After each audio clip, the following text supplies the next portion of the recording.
अस्सलाम वालेकुम।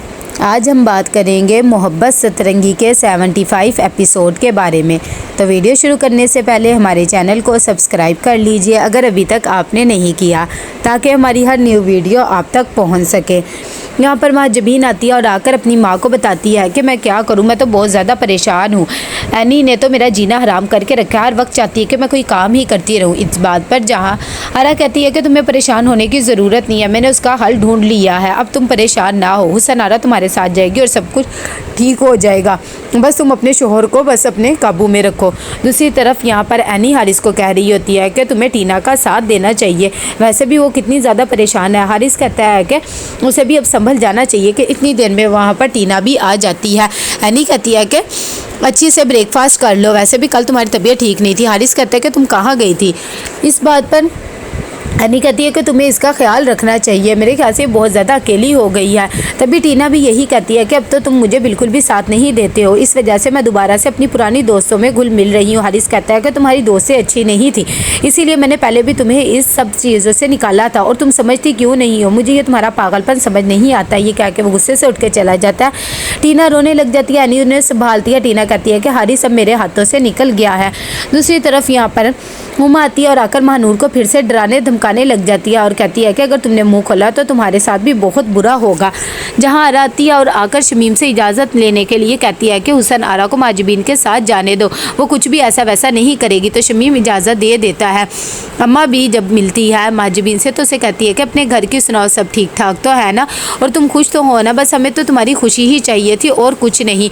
ये बातें सुनकर माजबीन कहती है कि बस आप लोगों की बहुत ज़्यादा याद आती है, वहाँ तो मैं अकेली होती, कोई रोकने टोकने वाला भी नहीं है, घर में कोई बड़ा होना चाहिए। ये बात सुनकर मारिया कहती कि तुम तो बहुत खुश नसीब हो, काश मुझे भी ऐसी फैमिली मिलती कि कोई रोकने टोकने वाला ना होता और मैं भी अपनी मर्जी करती। कासिम कहता है कि ऐसी बात नहीं है, जब रोकने टोकने वाले ना हो तो फिर हमें ये बात समझ आ जाती है। अच्छा ठीक है, मैं ज़रा अम्मी को बुला कर लाता हूँ। इतनी देर में हारिस जब आता है और आकर कहता है कि तुम ही टीना को समझाओ, मुझे तो इसकी समझ नहीं आती। यानी कहती है कि तुम ऐसे कैसे उसे रोता छोड़ के जा सकते हो। मलिक दिलावर अपने दोनों बेटों से कहता है कि भाई ऑफिस में क्या चल रहा है और आज कैसा काम रहा है। अरमान कहता है कि आज का दिन तो बहुत ज़्यादा बोरिंग था, बस इसीलिए मैं तो थक हार के घर आ गया हूँ, कुछ खास काम नहीं था।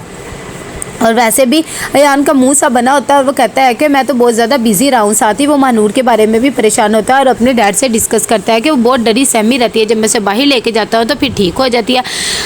मलिक दिलावर जब ये बात सुनता है तो हैरान हो जाता है और कहता है कि मुझे तो नहीं पता, घर में तो ऐसी कोई बात नहीं हुई, अगर तुमने पता लगाना ही है तो अपनी माँ से पूछ लो। अयान ये बात सुनकर जब उठ के चला जाता है तो अरमान कहता है कि कोई ज़रूरत नहीं है आपको परेशान होने की, वैसे भी महानूर को हम संभाल लेंगे और आप परेशान ना हो और अयान को भी इतना सर पे ना चढ़ाएं।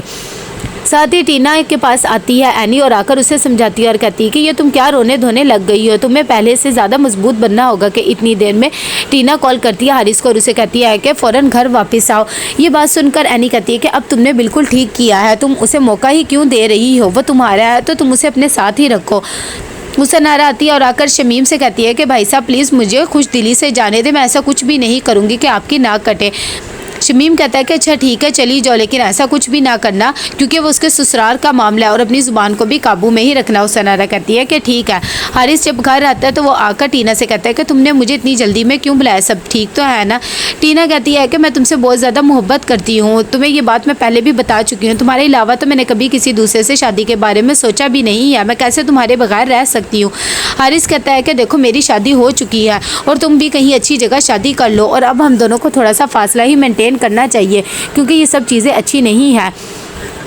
राजदा आती है और आकर मारिया को समझाने की कोशिश करती कि डिवोर्स के चक्कर में ना पड़ो, तुम यहाँ से अजीम को लेकर चली जाओ। ये बातें सुनकर मारिया कहती है कि नहीं मैं उसे ऐसे लेकर नहीं जाऊँगी। तभी वो उसे हकीकत बताती है और कहती है कि उन दोनों में बहुत अच्छी बॉन्डिंग होगी, ये ना हो कि वो कोई खुशखबरी सुना दे। हारिस को यहाँ पर हाशिम की बातें याद आती हैं कि अगर मुझे कुछ हो गया तो माजबीन का क्या बनेगा, तुमने हमेशा उसका साथ देना है। तभी हारिस बताता है कि मैं तो अपनी वैसे भी बीमा पॉलिसी करवा रहा हूँ और मेरे ख्याल से हमें ये सब चीज़ें करवा लेनी चाहिए। अरमान आता है अपने डैड के पास तो उसे पता लगता है कि उनकी तबीयत बहुत ख़राब है। अयान भी आ जाता है और कहता है कि तुमने मुझे बताया नहीं और मोम कहाँ पर है। ये बात सुनकर अरमान कहता है कि मैं भी अभी आया था और मुझे क्या पता था कि डैड की इतनी ज़्यादा तबीयत ख़राब हो जाएगी और मोम को मैं फ़ोन करके देखता हूँ। अयान कहता है कि वैसे भी वो घर पर होती नहीं है और घर पर हो भी तो लड़ाई झगड़े या पैसों के अलावा उन्हें कोई बात ही नहीं आती है। इतनी देर में मलिक दिलावर कहता है कि भाई तुम लोग क्या मेरे पीछे लग गए हो, मैं बिल्कुल ठीक हूँ, मुझे कुछ भी नहीं हुआ है।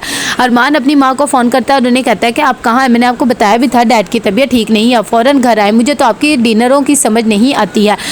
राजदा और मारिया दोनों आती हैं जहां आरा के पास। जब वो बात कर रही होती है महाजबीन से कि इतनी देर में मारिया कहती है कि मैं आपसे एक बात करना चाहती थी।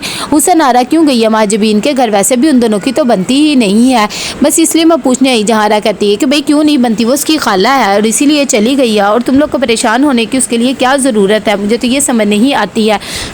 थोड़ी देर में वहाँ पर अब्बा मियाँ भी आ जाते हैं और कहते हैं कि ये तुम लोग क्या बहसों मुबासे में लगे हो, मुझे तो तुम लोग की समझ में नहीं आती है।